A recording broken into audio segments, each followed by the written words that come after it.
नमस्कार दोस्तों, Dalip Hindi short and classes में आपका हार्दिक स्वागत है। दोस्तों, आज की डिक्टेशन आनंद आशुलिपि मासिक पत्रिका अंक 12 से बोली जाएगी। डिक्टेशन की गति 80 शब्द प्रति मिनट होगी। डिक्टेशन स्टार्ट करते हैं 5 सेकंड बाद।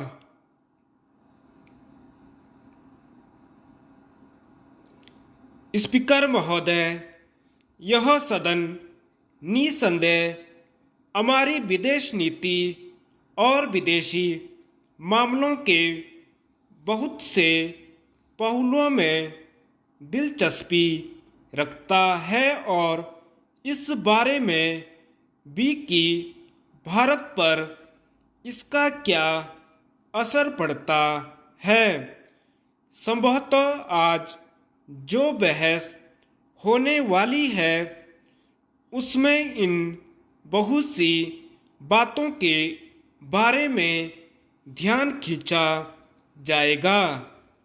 लेकिन महोदय, मैं आपकी अनुमति और इस सदन की सहमति से विदेशी मामलों और विदेश नीति और उनका भारत पर क्या क्या असर पड़ता है और हम इनको किस दृष्टि से देखते हैं, इन चीज़ों के सामान्य पहलुओं के बारे में कुछ कहना चाहूँगा और मुख्य समस्या की छोटी छोटी बातों में नहीं जाऊँगा।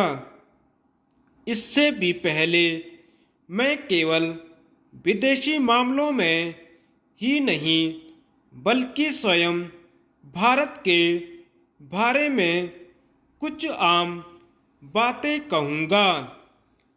पिछले कुछ दिनों में बजट प्रस्तावों के सिलसिले में बहुत कुछ नुक्ताचीनी की गई और कम या ज़्यादा जोर के साथ सरकार की असफलताएं बताई गई हैं।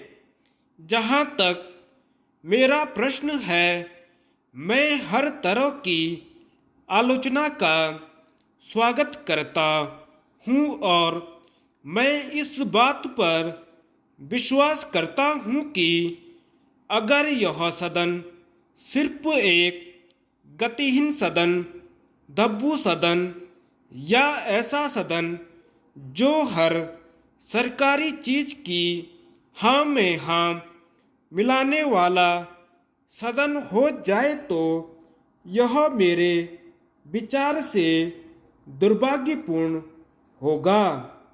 हमेशा चौकन्ना रहना ही स्वतंत्रता की कीमत है और इस सदन के हर सदस्य को हर समय जागृत व चौकन्ना रहना है।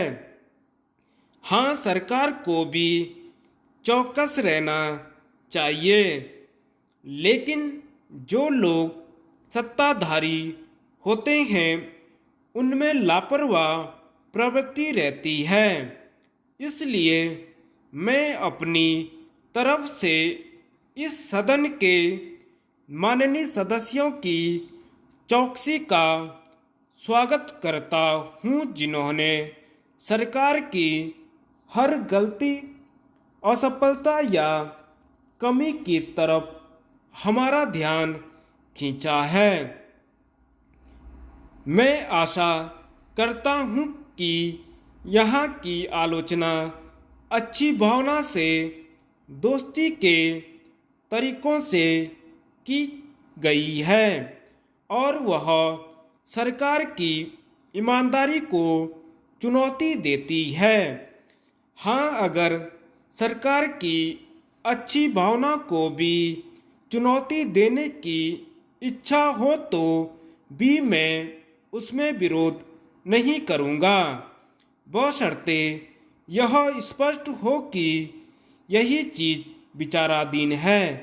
इस आलोचना को सुनते हुए या उसके बारे में पढ़ते हुए मुझे ऐसा लगा कि शायद हम लकड़ी की तुलना में पेड़ों की तरफ ज़्यादा ध्यान दे रहे हैं।